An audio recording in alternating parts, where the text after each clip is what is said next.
An agreement between Sudan's military and a coalition of political parties is a step towards democracy. It's been welcomed internationally, but opposition remains at home. Is this really the end of military rule in Sudan?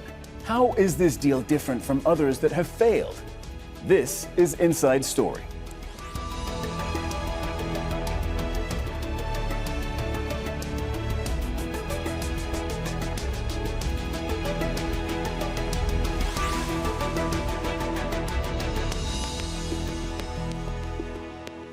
Hello and a warm welcome to the program. I'm Cyril Vanier.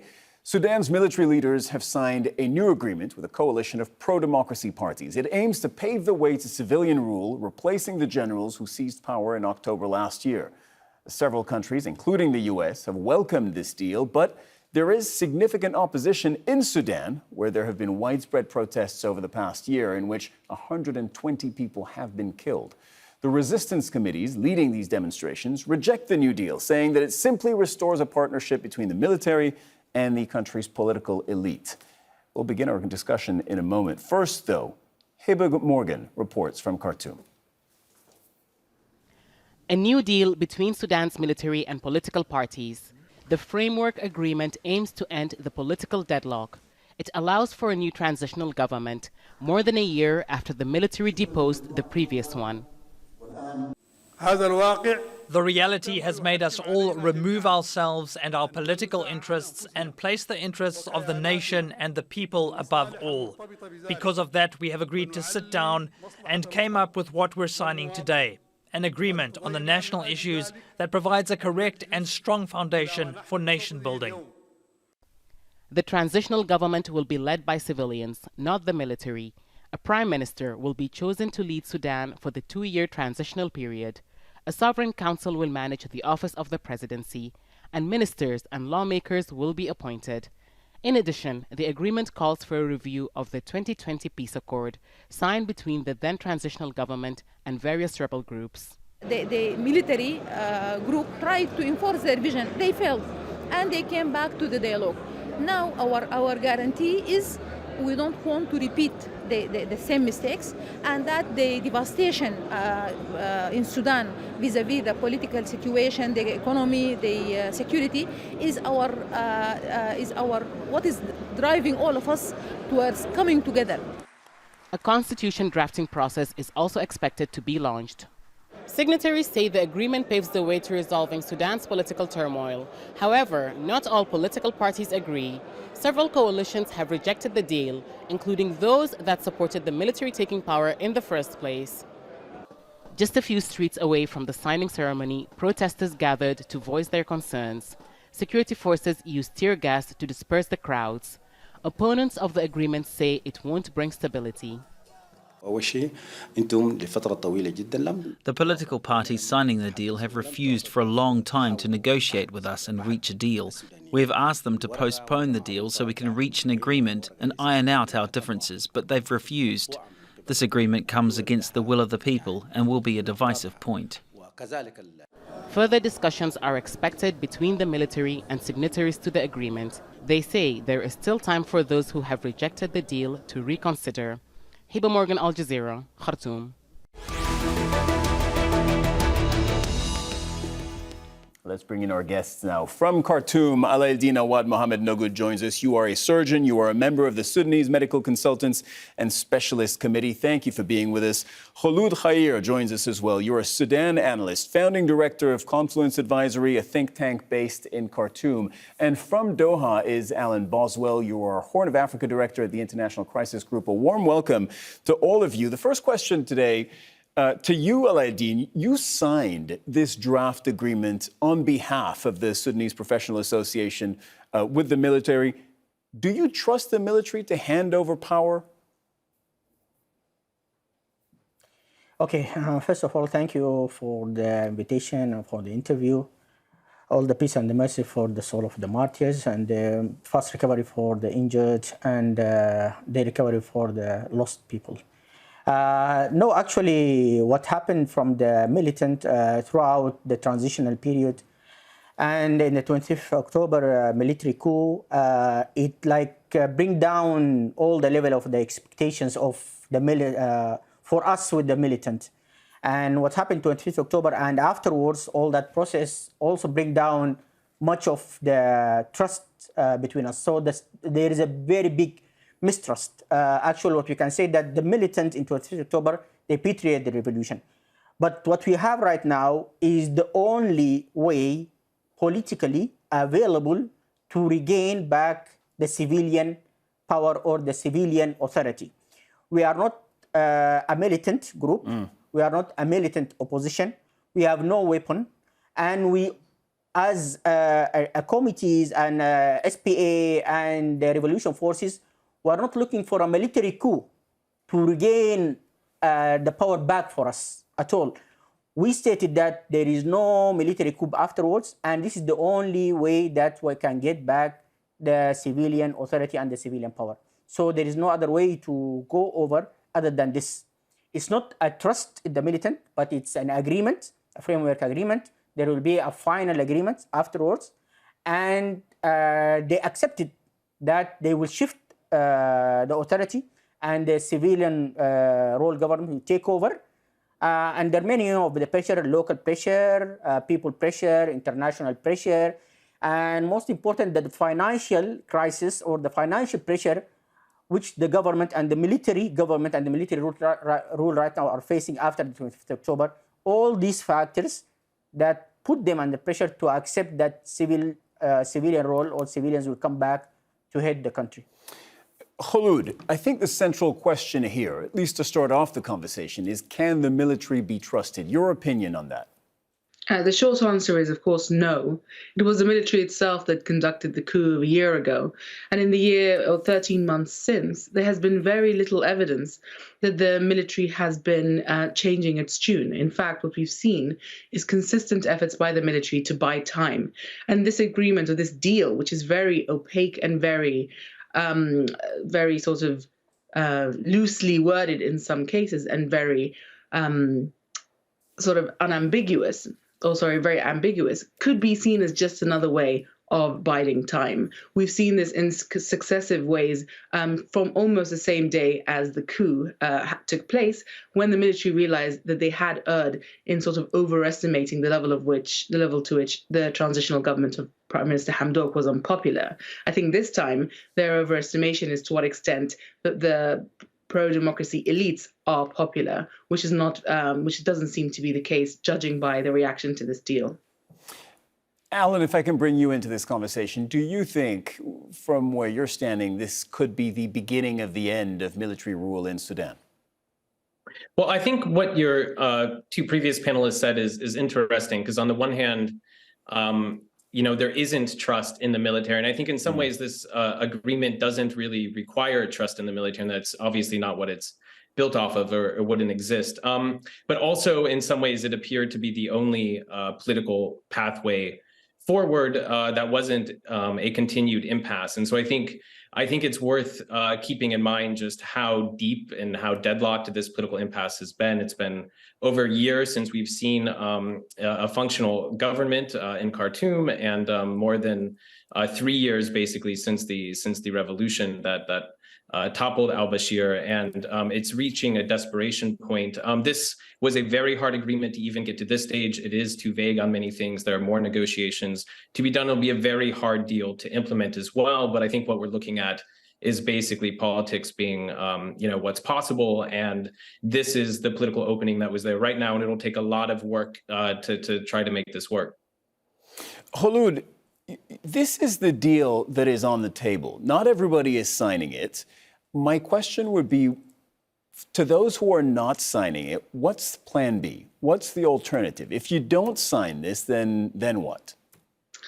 Well, first of all, I think it's a fallacy that this is the best deal that could be gotten. I think had the pro-democracy elites included facets of the Sudanese pro-democracy movement from an earliest point, and had this negotiation process been far more transparent, I think we would have gotten a better deal on the table. But the reality is that even with, the way that this deal has been brought about and the euphoria that we're hearing is expressed by the international community in some quarters, and also by the generals, of course, because they have the most to gain out of this deal. What we're seeing is the real work really starts now. It's going to be very hard to implement the flowery language in this deal, and more importantly, to translate it to the much more sort of consequential final agreement, which is meant to be taking place in a month's time, which of course is far too ambitious a time frame. And so really to get that to materialize, especially after looking at the four main sticky issues around this transition, which are transitional justice, security sector reform, financial accountability, and what to do about the Juba peace agreement, as well as, of course, appointing a prime minister and appointing the civilians with consensus to populate the commissions and the overall civilian governmental structure. Those are very difficult issues. The real work starts now. And given that this deal is not the best that we could have gotten, the pro-democracy movement is going to be very crippled in the extent to which it can really remove the generals from power and, most importantly, from the economy. You said there's something that intrigues me. You said the people this benefits the most are the generals. Why do you say that? Well, for a start, they are receiving a lot of international plaudits from signing this deal. And the second thing is that there's a lot of pressure right now on the FFC to show that this deal can deliver, to show that they are able to address the concerns of both those who supported this deal and, more importantly, the many that did not. There's very little pressure from this deal for the generals to concede any power or any assets. And so for them, they get both the international praise, as well as, of course, the lifting of the burden of governing Sudan, which has become quite difficult given the economic situation and the political strife, particularly in the conflict zones. So this actually relieves them of the burden of governing and shifts that burden squarely on the shoulders of the pro-democracy actors that signed it. By the way, you said FFC, and just for everybody's benefits, that's the Forces of Freedom and Change Central Council. That is the part of the FFC that has actually signed this deal, one of the main pro-democracy groups that is in favor of this agreement with the generals. Let me go back to Alaaeldin. What's the next step now? What are the conversations like with the military on next steps to actually implement this? Because, we have to, the short-term horizon is pick a prime minister, pick a cabinet, get this show on the road, and put Sudan on a transition on this 2-year path to elections.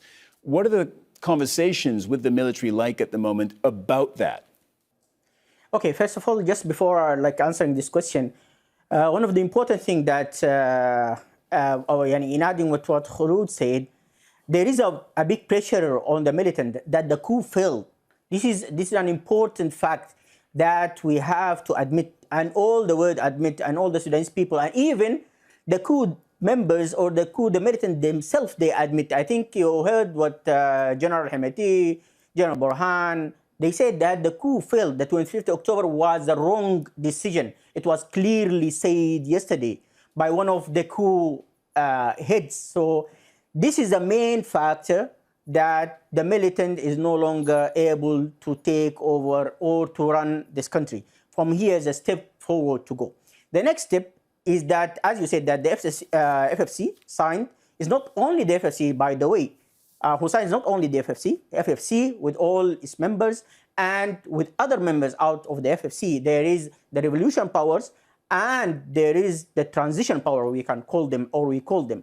So it's not the whole people is there. Right now, the next step is doing these conversations, having these meetings, workshop with the other revolutionary forces outside the FFC, the resistance committee, planning or the transitional justice conference.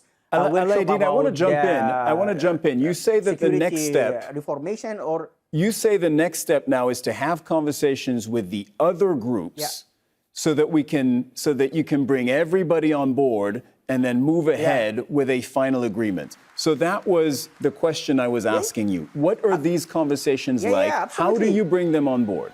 by like this direct like interview, direct conversations, and like this workshop that we are deciding to do about the security sector reformation, DDR, and the transition justice, bring the organization of the family of the martyrs to decide what type of transition justice they look for, how they are going to be performed, what the past experience that was there, for example, South Africa and Sierra Leone, in Chile, how to do it, what about the criminal justice, what about the redistributive justice.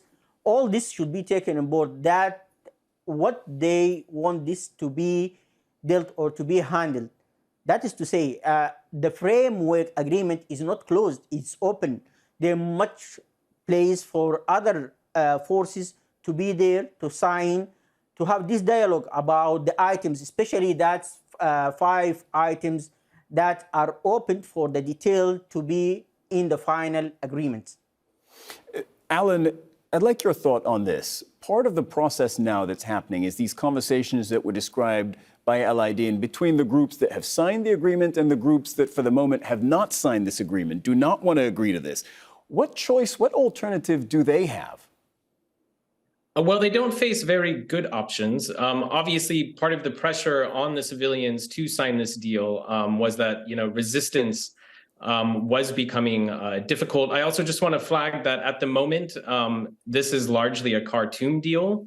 Sudan has a lot of problems, Darfur, Eastern Sudan, Blue Nile, Southern Kordofan. This agreement makes reference to those, but honestly, the people who are signing these deals are not very representative of those outside groups. And former members of the armed groups who represent some constituencies from that group also are not party to this and is one of the main groups that needs to be included. So this agreement is not plug and play. There is still more work to be done, and that does speak to your question.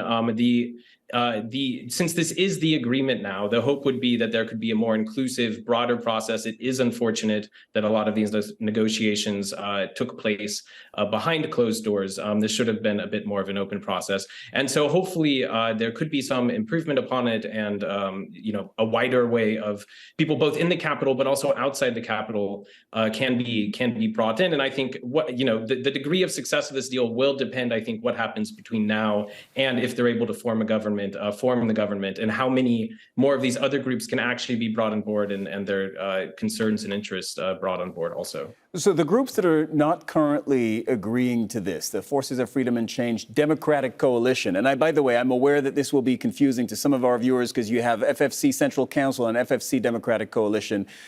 So I just want to flag that distinction.